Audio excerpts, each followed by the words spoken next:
Bom dia, boa tarde, boa noite. Estamos começando o CarCast Fala Aí. Você sabe, eu sou o Fábio, estou dando caronas quase todos os dias para São Paulo.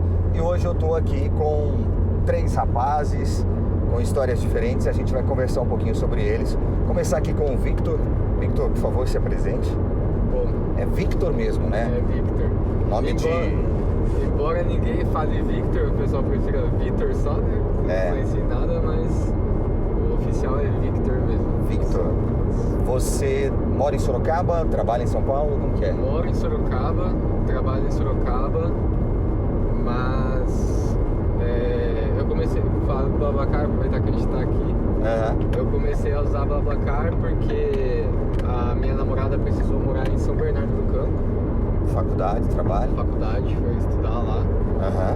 Então faz 1 ano e meio que basicamente todo final de semana eu uso o BlaBlaCar pra ver ela. Então, entendi. Então, hoje você está indo ao trabalho ou pra vê-la? Hoje eu tô indo ao trabalho pra São Paulo. Pra São Paulo. Você faz o que, Victor? Eu sou advogado. Olha aí, errei por pouco. Bom, Victor advogado. Aí nós temos aqui o Leonardo. Leonardo, tudo bem, Leonardo? Tudo jóia, Fábio. Leonardo, você usa há bastante tempo o aplicativo ou não? Na verdade, eu comecei recentemente. Recentemente? Ah, legal. E você é de Sorocaba, é de São Paulo? De onde você é? Sou do interior de São Paulo, mudei há pouco tempo para São Paulo, porém trabalho em Sorocaba. Ah, você trabalha em Sorocaba? Trabalho em Sorocaba. E mora em São Paulo? Moro em São Paulo. Pô, eu faço o contrário, eu moro em Sorocaba e trabalho em São Paulo. Coisa louca, né? E a gente tem aqui também o Guilherme. Ô Guilherme, por favor, aí se apresenta, por gentileza. Prazer, Guilherme. Pelo contrário, eu trabalho em São Paulo, moro em São Paulo, mas eu sou de Sorocaba. Então, nas minhas folgas eu venho visitar a família. Sei. Dar um alô. Trabalho como sommelier em São Paulo. Um pouquinho de mim. Gente, aí ó, tá vendo? Eu falo pra vocês que rendem boas histórias dentro do BlaBlaCar. Eu tive médico, psicólogo, engenheiro, pedreiro, já tive roteirista, cineasta, ator. E hoje é a primeira vez que eu tenho um sommelier. É sommelier que fala? Sommelier. Sommelier. É uma palavra francesa? Francesa. A maior parte das palavras de vinho vem da França. Quase o berço do vinho. Entendi. Legal. Bom, eu sou uma pessoa que tem um paladar infantil, né? Eu gosto de bebida um pouco mais doce, assim. Eu não tomo cerveja, por exemplo. Não tomo uísque. Mas vinho, tem alguns vinhos que eu até gosto de tomar. O que você indicaria para um cara assim como eu, leigo totalmente? E qual vinho você indicaria, assim, pra não assustar de cara? Vamos lá. Temos 2 regiões gigantescas de vinho que a gente divide. O Velho Mundo e Novo Mundo. Novo Mundo são países novos na produção de vinho. Normalmente, para quem está começando, é muito fácil você tomar vinhos de Novo Mundo, principalmente Chile e Argentina. Chile e Argentina. Por isso que o mercado é lotado do vinho chileno e argentino, que é o mais fácil de se vender. É difícil alguém começar a tomar um vinho italiano e amar. O vinho italiano é mais difícil. Porque ele é mais azedão? O que ele é? Tem mais acidez. A acidez não é aquela sensação de amargo, nem nada. A acidez, pelo que o pessoal entender, quando você bebe alguma coisa e sua boca começa a salivar muito, você fica babando. Isso é acidez. Isso é acidez. Muita acidez, você dá um gole nele e você fica babando, sem parar. Olha só que interessante. Vou começar a prestar atenção. E além disso, tem o tanino. O tanino é aquela sensação de quando você morde um caju, a sua boca seca. Seca? A sensação ruim na boca. Isso é o tanino. Sei. O tanino tem na banana, tem nas frutas, é uma substância normal. E no vinho, quanto mais velho o vinho, a produção do vinho, você consegue taninos mais sedosos. Ele vai amadurecendo.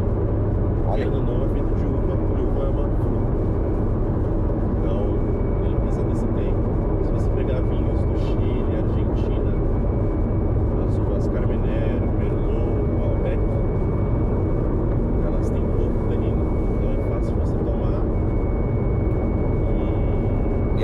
doces São também. mais doces. Então isso traz um gostinho mais fácil. É.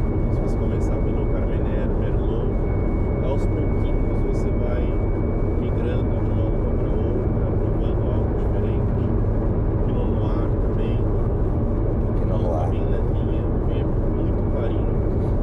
E você, como sommelier de vinhos, você gosta do vinho do Novo Mundo ou do Velho Mundo?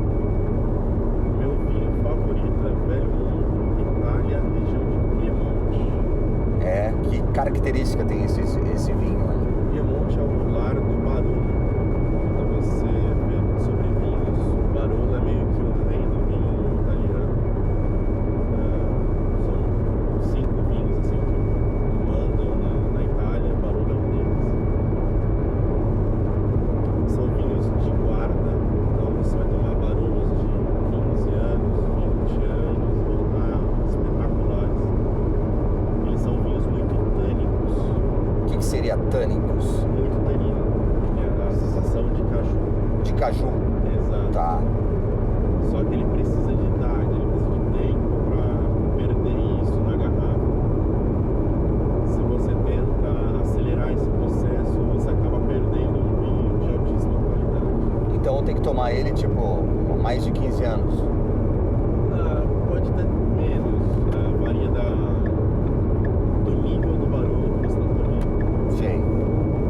Quanto mais caro, mais a vida dele, a longevidade.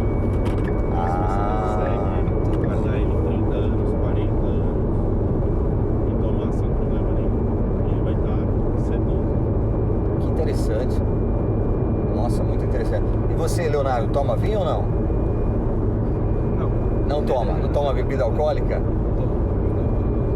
Mas toma uma cervejinha, A tradicional cerveja. cerveja. Quem gosta muito é minha esposa, que gosta de vinho. Ela gosta de vinho. Ela gosta de vinho. Ela particularmente gostaria muito dessa conversa. E você Teria bastante dúvidas. trabalha com o que, Léo? Desculpa a pergunta. Eu trabalho numa transportadora que, inclusive, transporta cerveja. Ó, Eu já pego da fonte. interessante. Trabalha numa transportadora. Trabalha lá em São Paulo, Eu trabalho aqui em Sorocaba. aqui em Sorocaba. Isso. Certo. E você é de Sorocaba, né? Não, sou do interior. É mais interior de onde se fala assim? Fernandópolis, Transoeste, mais região ali perto Fernandópolis. da divisa da Mato Grosso do Sul. Ah, tá. Nossa, é bem Mais longe. longe. Um pouquinho mais longe. E faz quanto tempo que você mora por aqui? Em São Paulo vai fazer um ano agora em novembro. Ah, então tem pouco tempo ainda. E tá gostando do trabalho Trabalho sim. e da cidade? Tive poucas oportunidades de conhecer bastante coisa, assim. Sou novão. Ou seja, você trabalha muito, então. Assim, eu chego 7 horas da manhã e tô voltando agora. Mas poucas oportunidades que eu tive de conhecer São Paulo, a cidade em si, aproveitei bastante. Entendi. E você, Victor, você trabalha aqui em Sorocaba? Eu trabalho em Sorocaba. Na minha família, na realidade, é de São Paulo. Só que a gente veio pra Sorocaba em 2009. Então a gente é basicamente sorocabano já, né? Montou um escritório ali, alguma coisa ou não? Não, hoje eu trabalho associado ao meu escritório. Planos futuros é de ter o meu próprio escritório. Mas eu me formei em 2021. Então, bem na pandemia ali, né? Bem no finalzinho da pandemia. Então eu comecei a advogar de fato recentemente. Então, Depois que você se formou, você foi fazer o exame da OAB? Como que é? Na realidade eu passei, eu ainda estava na faculdade. Você estava na faculdade? Boa. O exame Passou de primeira? De primeira. Tá vendo, gente? Já é um bom advogado, já é um bom sinal. O exame da OAB, a partir do momento que você ingressa no 5º ano da faculdade, você já pode prestar ele. Geralmente a gente tem 2 por ano, um geralmente ali na faixa de março, abril, e outro lá por novembro. Então, Pode aí você pode prestar, só que daí quando você for dar entrada na sua OAB, você já tem que estar formado. Mas daí o pessoal acaba prestando durante o 5º ano pra quando pegar o diploma, a certidão de conclusão de curso, já dá a entrada, sem precisar ficar esperando. Aí vai ser bem rápido o processo. Daí acaba sendo mais rápido. E é muito difícil o exame da ordem? Assim, eu não quero falar que não, porque eu não quero parecer soberbo, sabe? Tipo, Mas, tipo, levou a sério a faculdade, vai passar. E assim, o pessoal faz um terror psicológico em cima do exame da OAB, sabe? Tipo, é muito difícil, sua vida depende disso, porque são 2 fases e é muito difícil. Mas, por exemplo, o que eu julgo mais difícil é a primeira fase, porque abrange todas as áreas do direito. E assim como, tipo, você é médico e você não vai saber de todas as coisas, você, advogado, também não sabe todas as áreas, você vai acabar tendo dificuldade com alguma matéria, e daí você vai ter que enfrentar ela no exame. Tá. Já a segunda fase, que é a parte prática do exame, que é fazer uma peça processual e responder perguntas do nicho do direito que você escolheu, você geralmente pode acabar escolhendo por algo que você já estagiou ou que você trabalhou durante a faculdade, que você tem mais familiaridade. Então acaba sendo um pouco mais fácil. Interessante. Bom, eu vou falar, eu sou muito leigo nessa questão jurídica aí, mas assim, conversando com alguns médicos que eu dou carona, faz a faculdade de medicina e geralmente faz uma especialização, né? Sei lá, o cara vai ser... A famosa residência médica. Residência, vai ser pediatra, vai ser oncologista. Existe alguma coisa relacionada a isso, ao direito também? Direito criminal, ao direito...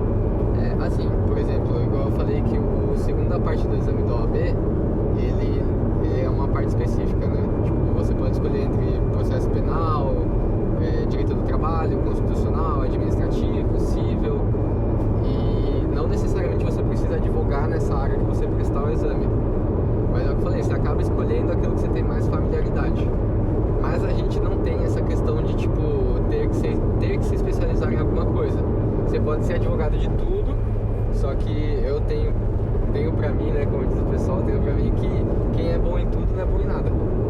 Tem que focar em alguma coisa. Então você tem que acabar, por exemplo, um bom advogado de família é uma pessoa que se dedica a se aprofundar no dia a dia da advocacia, do direito de família, estudar sobre isso e acaba se aperfeiçoando. Não que ele não possa fazer, por exemplo, um processo previdenciário, mas obviamente não é a praia dele. E na verdade cada um vai focando em alguma coisa, né, Victor? E daí o que acontece? A gente do direito acaba se especializando através de pós-graduação. Pós-graduação, então, a pós-graduação você já fez alguma ou não? Eu pretendo iniciar agora em processo do trabalho.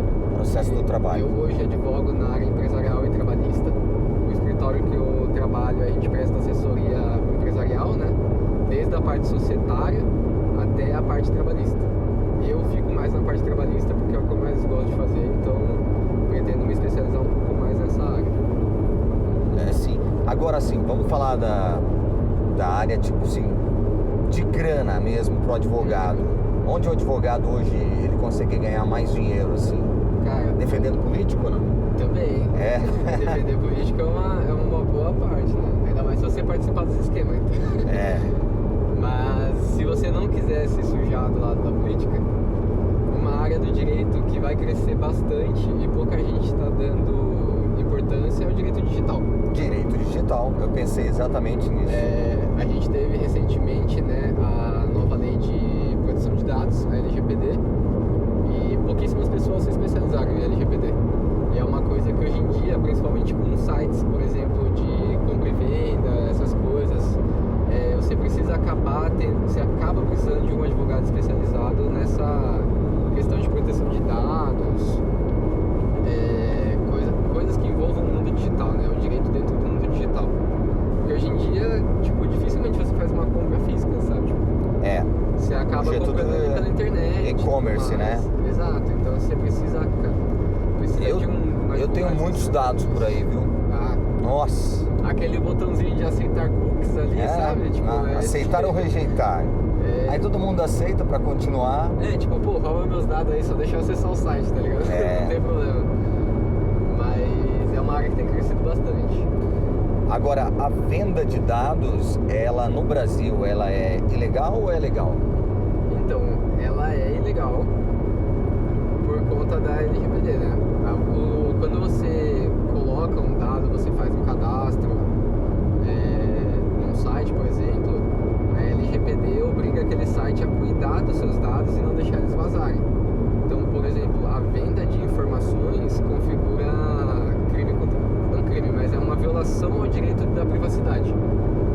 Então, se você por acaso souber que algum site vendeu seus dados, compartilhou seus dados sem a sua autorização, e é por isso que tem que olhar os cookies, porque às vezes você autoriza sem saber. Então, quando você usa, por exemplo, um aplicativo que é gratuito e não tem nenhum tipo de cobrança e tal, você está vendendo os seus dados, né? Sim, exato. O seu pagamento são os seus dados. Exato. Que muitas vezes são mais valiosos do que propriamente o dinheiro, né? Que você pagaria. Por exemplo, uma área no mercado de trabalho no geral que tem crescido bastante é a área do marketing digital. Que é o quê? O impulsionamento e direcionamento de propaganda. E eles precisam dos dados, né? Exatamente. E tem empresas que... Então, por exemplo, quando você está lá no Instagram e você pesquisou, por exemplo, Harley Davidson no seu Instagram e magicamente começa a aparecer um monte de propaganda de loja de moto, é porque o Instagram cruzou os seus dados de pesquisa com propagandas direcionadas. Mas isso é permitido. Porque você foi lá e aceitou, né? Isso, porque você aceitou esse compartilhamento. Mas, por exemplo, se um dia você souber que o Instagram está compartilhando suas pesquisas com alguém fora dos parceiros deles, aí você pode processar eles por violação da intimidade e a privacidade. E você já sabe de algum caso famoso no Brasil que rolou, assim, já nessa área ou não? Cara, no Brasil não, mas a nossa LGPD, as nossas leis, elas são majoritariamente inspiradas em leis de fora, né? Sim. E um caso grande que dá pra citar é o do Facebook. Facebook, né? Durante as eleições? Exatamente. Isso. Que eles faziam esse vazamento de dados e tudo mais. Tanto que eu conheço um advogado no Brasil que entrou com ação pedindo com que o Facebook explanasse para quem ele espalhou os dados naquela época. Só que o que acontece? A base de dados do Facebook não fica no Brasil, então eles não têm esse acesso. Então daí você acaba ganhando indenização em cima, uma quantia monetária ali para reparar esse dano. Que né, é irrisório pro Facebook, né? Ah, com certeza, com certeza. A gente tá falando de indenização de 5, 6 mil reais, né? Tipo, que o Facebook cobra por um anúncio. Então. A gente teve um caso, não, acho que não é vazamento de dados, mas eu não sei exatamente o que aconteceu, mas foi com aquela empresa Huawei. Huawei, sim, chinesa. Que ela tá proibida, né, nos Estados Unidos, né? De vender aparelhos celulares e tal. Os Estados Unidos, eles gostam meio que de proibir tudo que é ocidental, né? Principalmente se for da China, que eles jogam que é comunista, e da Rússia, que é guerra fria com eles, né? Então, por exemplo, tempo atrás eles estavam querendo banir o TikTok, porque o TikTok era uma empresa chinesa. Eu justamente por acusar o TikTok de vazamento de dados. Eu lembro dessa história aí. Mas no caso da Huawei parece que o negócio foi sério mesmo. Não, né? Na Huawei realmente foi comprovado, né? Comprovado, né? Tanto que assim, eu tava vendo uma notícia sobre tecnologia e a Huawei tá querendo fazer agora os seus chips de celulares com uma empresa chinesa, né? Porque até então Taiwan, né? Acho que é Taiwan que dominava essa área de chips, de tecnologia de chips, né? Tanto que Taiwan tá em 3, tá indo para 3 nanômetros, né? O tamanho do chip celular. E na China, eles não tinham essa tradição, mas eles já estão em 7 e já há informações lá que já estão chegando em 5 nanômetros. Sim. E aí houve até um posicionamento dos Estados Unidos, tipo, para a empresa, se você fechar alguma parceria com a Huawei, você não vai entrar aqui. Mais aqui. Sim. Os Estados Unidos, eles gostam bastante de se proteger, né? Então, por isso que lá você vê bastante coisa disso, de vazamento de dados e tudo mais, porque eles prezam bastante por esse tipo de segurança. Mas cá entre nós, é uma coisa importante, né? Um país ter esse tipo de proteção. Porque, querendo ou não, principalmente rede social, né? Instagram, Twitter, Facebook, você acaba colocando muita coisa pessoal sua ali, né? Tipo, preferências, tanto que tinha no Facebook, né? Filmes que você gosta pra curtir, músicas, bandas e tal.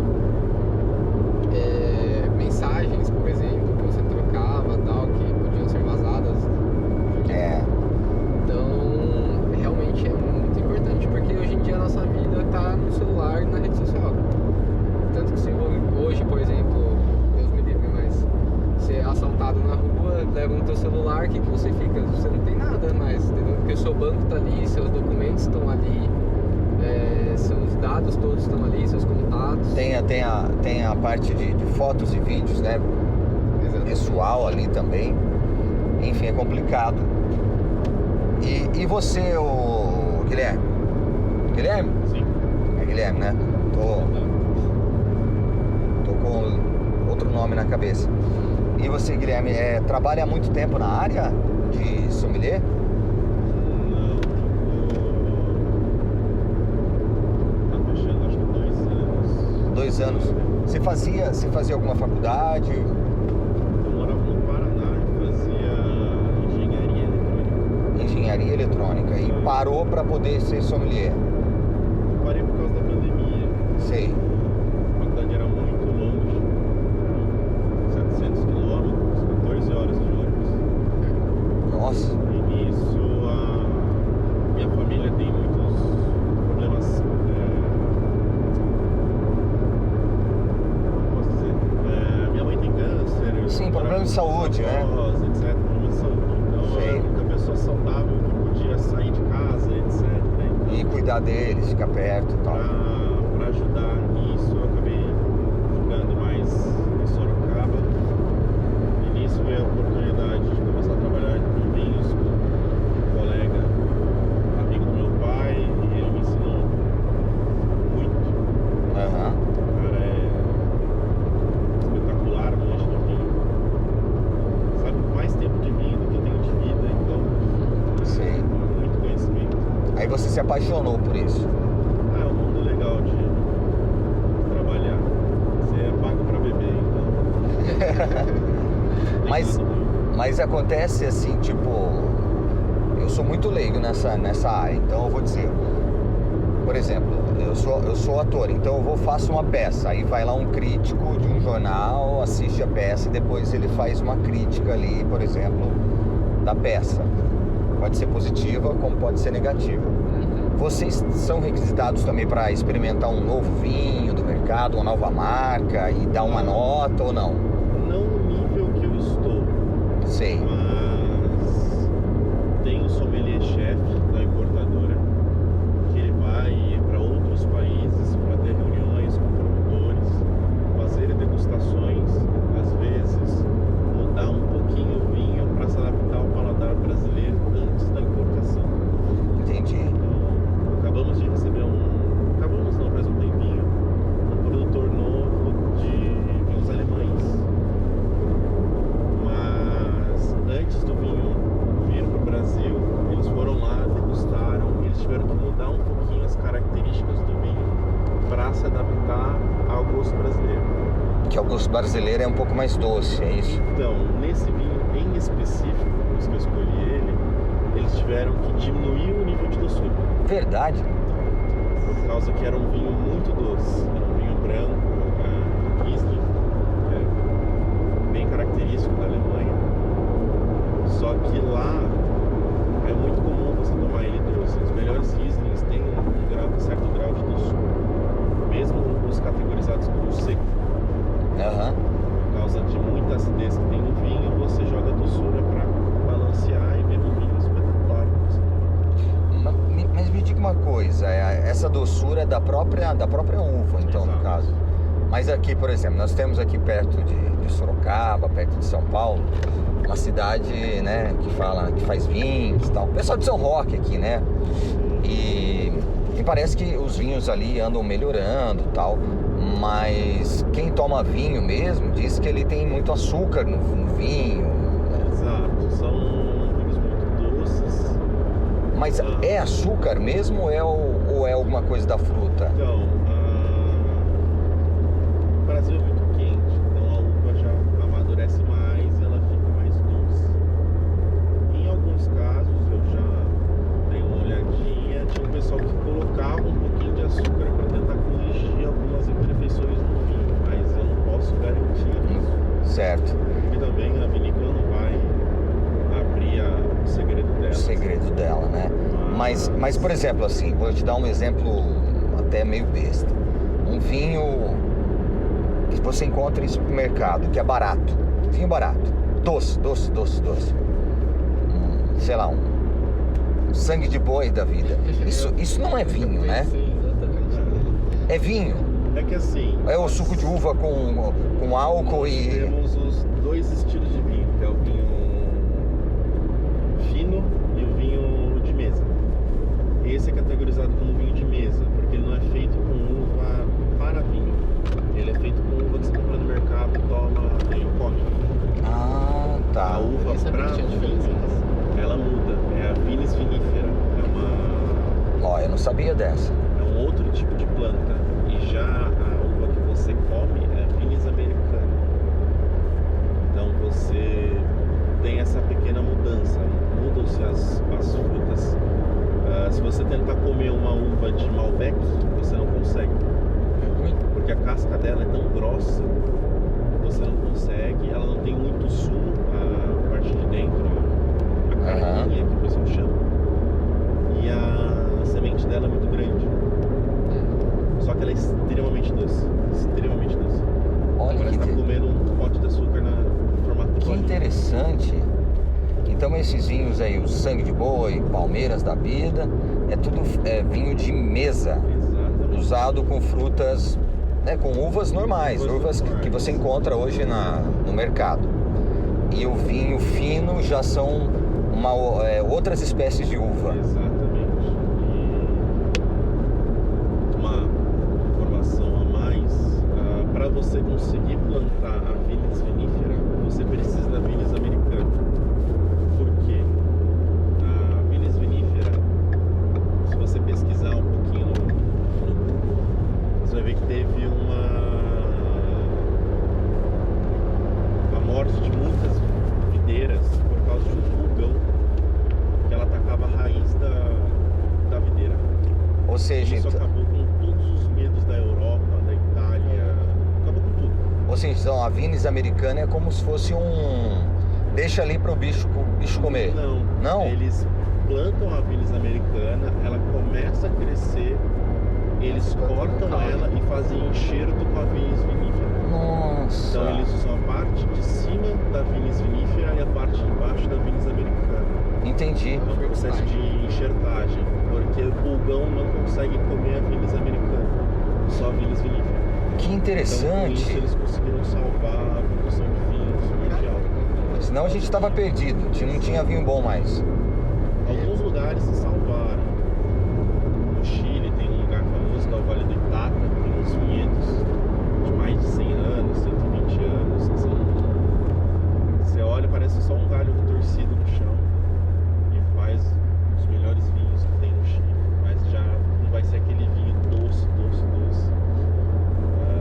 Isso é exagero, mas vai ser um vinho já muito mais elaborado, encorpado, vinhos de maior nível. E esse enxerto, né, na Vinis americana ali, mudou alguma nota Não muda na da questão fruta? de sabor. Não? Não muda nada. O que muda é a parte de cima. Qual Vinis vinífera está plantando. Então, milhares catalogadas. Certo. No Brasil hoje a gente vê bastante lá na Serra Gaúcha, bastante vinícolas de vinho, né? Tem melhorado o vinho brasileiro ou ainda falta muito para chegar perto de um argentino, de um chileno, por exemplo? Assim, atualmente, os espumantes brasileiros estão entre os melhores que tem. Espumantes. Então, tem vinho espumante brasileiro que bate de frente com um argentino e ganha assim de lavada. Certo. Muito mais barato, entregando muito mais qualidade, uma pontuação espetacular. Mas os vinhos tintos tá um pouquinho complicado. O Brasil é muito novo.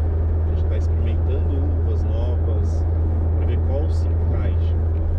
Então, por exemplo, tem uma citação clássica da Viúva Clicquot, que era a dona da Veuve Clicquot, um dos vinhos mais famosos que tem no mundo. Ela fala: fazer vinho é fácil. O que dá trabalho são os 300 primeiros anos. Nossa.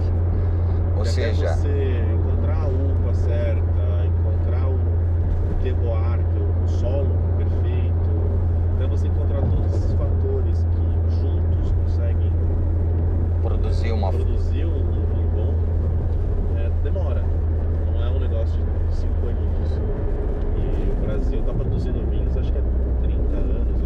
Então vai levar 270 só. Vai ter mais 270 anos pra ficar bom. Que coisa. É interessante que eu vejo até o Galvão fazendo propaganda dos vinhos dele lá e tal. Ele tem uma vinícola e tal, né?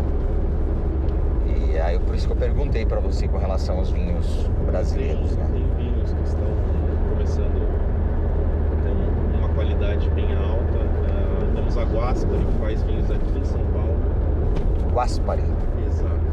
Falam que é Guaspari, tem uns que falam que é Guaspari. Aham. Assim o nome desse produtor. Temos também no Nordeste, o pessoal fazendo vinho. Lá eles fazem como se fosse uma estufa. Então eles conseguem induzir a planta a ter duas colheitas por ano, 2, 3 colheitas por ano. Nossa. Eles forçam a produzir. Mas e o vinho fica bom? Aí já dos 500. Eles estão brincando, testando.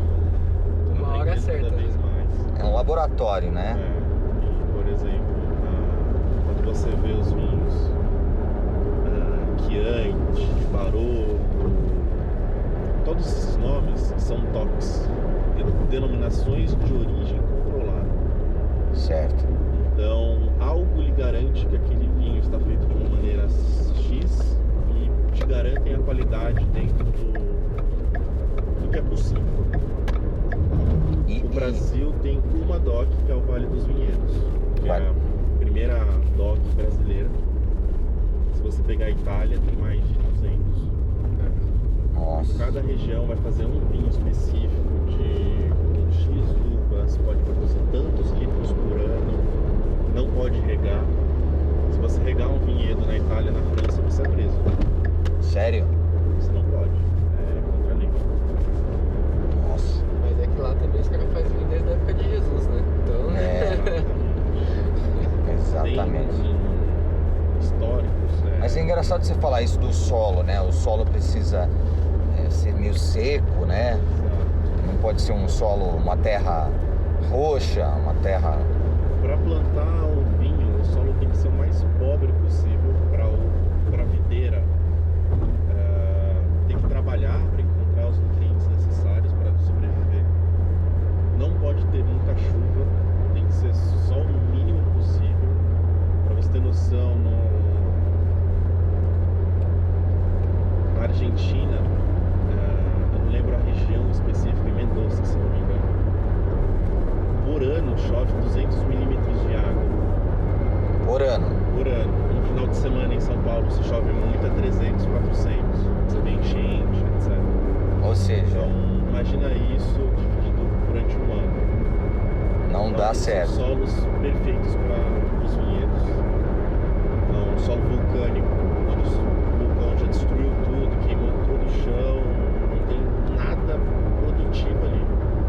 Você planta videira, perfeito. Pompeia, então, é a capital do vinho. Que interessante isso, hein? Precisa de um solo pobre para que saia um vinho de uma videira de qualidade. Geralmente é totalmente contrário. Na Sicília tem um Monte Etna, vulcão Etna. Lá tem um estilo de vinho que é o Etna Rosso, é o vinho do Monte Etna. Então você já sente uma diferença assim, espetacular da diferença de um vinho italiano normal da Sicília do vinho do Monte Etna. E rosso porque ele é tinto. Oi? É rosso Rosso porque é tinto. Isso tem branco, tem tinto, tem rosé. Mas se você pegar um vinho normal da Sicília, pode ser a mesma uva do Etna, e tomar, você sente que é totalmente diferente. Porque o solo tem muito enxofre. Nossa. E isso passa para uva. Então já fiz uma degustação com o chefe da importadora, e a gente provou um Etna de R$700 junto com alguns clientes. Alguns clientes não entenderam o vinho e falaram que ele estava estragado. Por quê? Qual foi o sabor dele, assim? Meio... Por causa do enxofre. O enxofre dá uma sensação um pouquinho estranha no vinho, como se realmente o vinho tivesse estragado, mas ele precisa oxigenar, precisa abrir um pouquinho. Tem que esperar um pouquinho ali pra oxigenar. Ele precisa entrar em contato com o oxigênio para os ésteres que contém no vinho acabarem saindo um pouco e fica mais gostoso de você beber. Agora eu vou te fazer uma pergunta de $1 milhão. Por que que o sommelier ele faz assim e coloca o nariz dentro da taça e tira? Isso vai do procedimento de você avaliar um vinho. Porque você não vai colocar um vinho na boca sem ver se ele está com qualidade. Mas é aquela bochechadinha? Tem tudo Tem uma razão, então, não é frescura, né? Não é... Quando você abre o vinho, a primeira coisa que você faz é jogar ele na taça. Certo. Então, quando o sommelier joga o vinho na taça, ele já analisa a cor do vinho. Então, por isso que ele dá aquela inclinadinha na taça. Você consegue ver se o vinho está cristalino, está brilhante. Quanto mais brilhante o vinho, mais vivo o vinho está. O vinho é uma bebida viva. Se você vê que ele já está meio sujinho, já pode te indiciar alguma coisa. Se o vinho não é filtrado, ok. Mas se o vinho é filtrado, ele já está meio turvo, alguma coisa está de errado com o vinho. Certo. Se você sentir errada, talvez. Oi? Talvez foi armazenado errado, alguma coisa assim. Várias opções. Ele pode estar armazenado errado, a rolha pode ter estragado o vinho. A rolha pode estragar o vinho? Exato. A rolha pode ter um fungo e ela estraga o vinho. O vinho fica com cheiro de papelão molhado. Caramba. Então por isso vai a segunda etapa, que você sentiu o aroma do vinho. Por isso você gira a taça. Você aumenta a área de contato do vinho com o oxigênio, faz com que os aromas se desprendam do vinho, porque você usa taça de cristal. A taça de cristal ela é porosa. Isso faz com que quebre algumas moléculas de aroma do vinho e elas se desprendam e vêm para o seu nariz. Com isso você consegue sentir todos os aromas do vinho.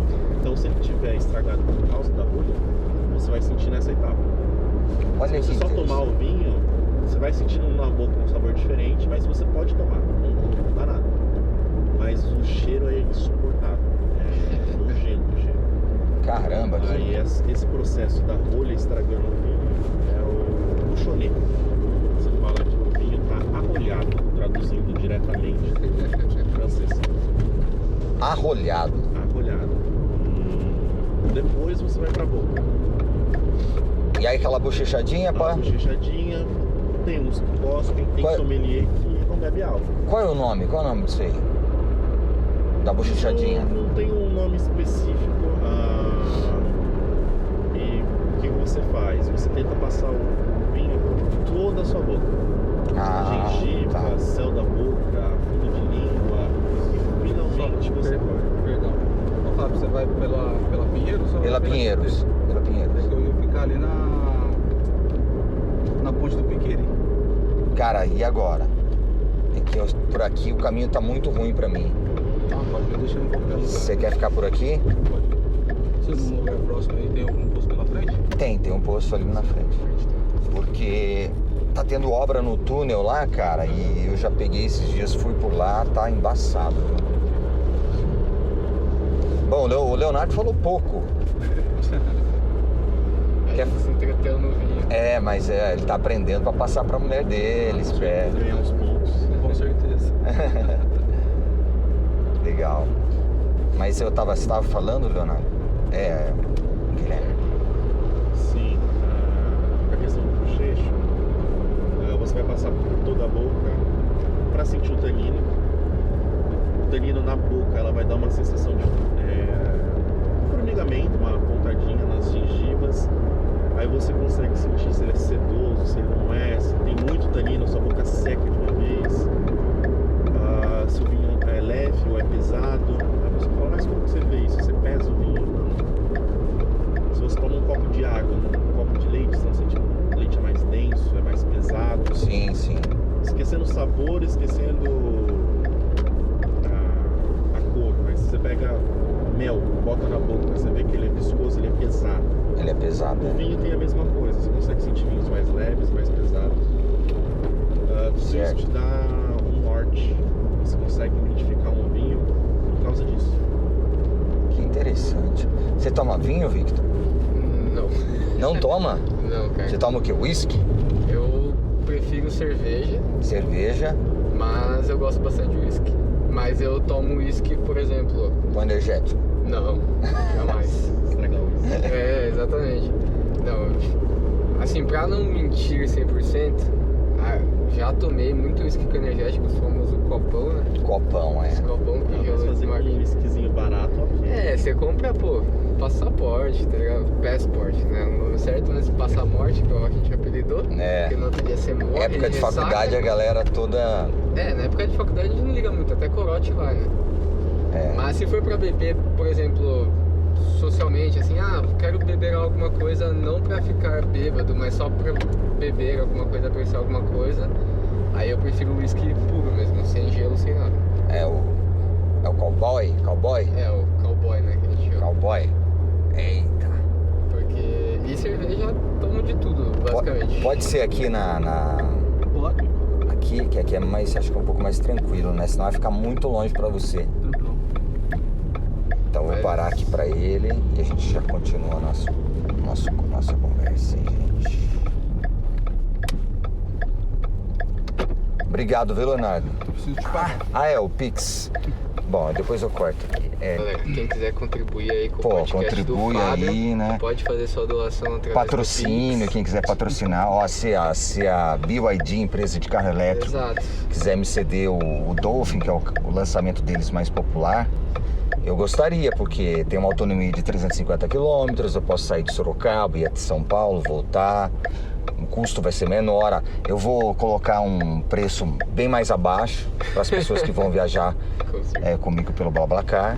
O ruim de dar o CPF, que é a turma brasileiro, filho. Vou te cadastrar como mesário nas próximas eleições. Não é só isso, né? Os caras dão cada golpe que Deus me livre. Exatamente. Aí, e quem for dar a doação do Faz de Pix, 20, viu, pra você ajudar um pouco no seu Uber lá, cara. Quem for fazer a doação, lembra de colocar como doação lá na observação do Pix, porque daí não paga imposto, viu? Tem esse lance aí. Então eu vou fazer sempre assim agora. Um abraço, Valeu, viu, Leonardo? Tudo de abraço. bom, cara.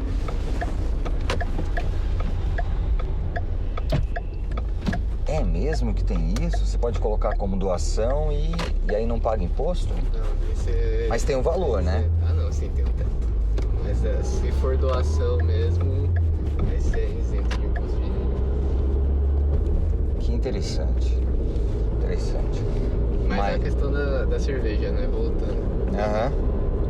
Eu hoje em dia dou preferência para cervejas mais sendo metido, né? A gente fala, mais premium, assim, né? Aham. Tipo, algo que tenha uma questão de sabor Caiu. um pouco melhor, porque... Qualidade do que quantidade. É, exatamente, porque assim, eu hoje em dia, sendo bem sincero, eu não bebo mais pra ficar bêbado. Tipo, eu não curto mais. Eu sou novo e tal, mas meio que já passou um pouco a fase. Então hoje em dia, quando eu tomo cerveja, eu tomo uísque, geralmente é com os meus pais numa mesa, conversando. Com a namorada. Com a namorada, talvez. Porque minha namorada não bebe. Ela não daí, bebe. geralmente quando eu tô com ela, eu prefiro não beber pra acompanhar ela. Entendi. Mas com os meus pais eles tomam cerveja, bastante vinho também. Então a gente senta, às vezes coloca alguma coisa pra comer, um amendoim, uma mesa de tábua de frios ali. É gostoso acaba... bater papo, conversar, né? É, Porque hoje, infelizmente, as pessoas ficam muito no celular. exatamente. Pô, e se tem algo que une a família, eu acho que é a hora da refeição, né? Assim, pô, um almoço, um café da tarde, um jantar. É. Aí, no caso, pô, vamos tomar um vinho, vamos tomar uma cerveja ali. Eu não bebo cerveja, meu paladar é infantil, como Eu eu gosto do disse. amargo. Não gosto, cara. E eu, pra falar pra você, o tipo de cerveja que eu mais gosto é a IPA. Verdade, Que é a mais amarga. mais amarga. Uma das mais amargas. Eu não gosto de cerveja, porque é amargo. Mas eu gosto, por exemplo, de chimarrão, É, o chimarrão eu, por exemplo, não consigo tomar. Eu acho que é muito amargo. ruim. Eu gosto. Eu gosto de tererê. Tererê, Já é tererê é docinho, gelado, né? Não, tererê é amargo também, mas ele é gelado. Ah, é verdade, essa é a diferença, é gelado, não é doce. É, eu não, o gelado já me dá um pouco de ânsia. Estranho, né? A família da minha mãe é do sul. E daí ela tinha costume de tomar chimarrão. Uma vez eu fui experimentar e eu não consegui tomar. Eu não sou do Sul, sou de Salto, interior de São Paulo, mas morei a vida inteira praticamente em Sorocaba. Por 4 anos eu morei no estado de Rondônia e lá eu aprendi com um tio meu que era do Paraná, que ele tomava chimarrão. E aí eu era pequeno, tinha 3, 4, 5 anos assim. Aí eu ficava experimentando com ele e tal e peguei gosto. E aí eu tomo, mas não tomo sempre, né? Mas eu gosto do gosto, assim. É que tem que saber preparar pra não vir o mate junto ali. A bomba tem que ser uma bomba boa. Uma também. bomba boa e tal. Eu já não peguei gosto por isso, não. Eu gosto de bebida amarga. Você gosta? Tudo que é amargo. Nossa, eu por exemplo, o whisky. O whisky, ele... É de Sorocaba? Ah, com certeza. Ele pagou barataço no carro, porque o carro veio 6,7 e sem retrovisor. Ele teve um bom desconto. Mas o whisky, por exemplo, é uma bebida que quando você começa a tomar é igual cerveja. Primeira vez que você tomar, você vai odiar, cara. É muito ruim, porque queima a boca, queima a garganta. Mas depois que você acostuma, que você aprende, por exemplo, a tomar de picadinha, não tomar de golada, e daí deixar um tempo na boca pra diluir, sair um pouco do álcool, você sentir um pouco mais o sabor, daí fica mais... Não sou sommelier, tá? Mas a gente aprende... Fica mais fácil, né? Desce mais tranquilo. Desce um pouco mais suave. Entendi. Também tomar bebidas de melhor qualidade. Com certeza. Um whisky pra você tomar ali, comendo alguma coisa, trocando uma ideia, é no mínimo um Black Label ali. Tipo... Quanto custa um Black Label mais ou menos hoje? Uns R$250 a garrafa. Eu acho barato. O custo-benefício, assim, tipo... Porque você não vai tomar uma garrafa de uma vez, entendeu? Você vai tomar 2 dedinhos ali, 3. Então mas a garrafa acaba durando. Susto. Eu também levei um susto agora. Caiu, veio um papelão ali do carro, gente, achei que era alguma outra coisa. Porque a dose que você vai usar é 90 ml. É pouca um coisa. copo assim legal pra você ir tomando durante algumas horinhas. Horinhas não, né? Mas alguns minutos ali. Então um Black Label. Isso. E pra quem tá começando a tomar whisky, o ideal é que sempre tome com gelo. Porque o gelo ele vai soltar um pouco de água, né, no whisky e vai diluir ele um pouco.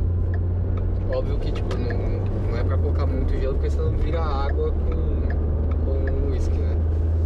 Mas daí o gelo... Fica mais fraquinho. Isso, ele vai diluindo um pouco o whisky e tira um pouco daquele álcool em excesso, assim, aquele gosto de álcool de primeira que você sente. Então Entendi. você consegue tomar um pouco mais. Certo. Interessante. Gente, tá dando 1 hora de bate-papo aqui. A gente vai encerrando por aqui o nosso CarCast Fala Aí. Queria agradecer aqui ao Guilherme e também ao Victor. Ô Victor, começa com você. Se você tiver alguma rede social, querer divulgar, fica à vontade. Rapaziada, eu não... Você não é de rede social? Não sou influencer, não sou nada. Mas quem quiser me seguir lá, principalmente minha página profissional de advogado, tamo junto. Qual é? Vou passar aqui certinho pra vocês. Precisando. É só colocar lá victorhamarques.adv que vocês acham minha página profissional. Repete pra gente. victorhamarques.adv. ADV. O Victor no Instagram. E você, Guilherme? Você tem Instagram? Você... Tenho Instagram, se precisar tirar dúvidas, assuntos aleatórios. Sobre vinhos? Sempre sei um pouquinho de tudo, e olha lá. @Timos, TIMOUS, underline, ponto, underline. TI? TIMOUS, underline, ponto, underline. Underline, Diferente, ponto, underline. É diferente. O que eu queria, então, a gente inventa. Diferente. O meu é Fábio Bernardes underline oficial, meu Instagram profissional como ator, e tem o Instagram também do CarCast, que é o underline CarCast. Só seguir lá. Você que curtiu o nosso bate-papo hoje com essas 3 figuras, né? O Leonardo desceu um pouquinho, falou pouco, mas essas 3 figuras interessantíssimas. Curta, compartilha, se inscreva no canal e continue acompanhando a gente. Obrigado, gente, pela audiência.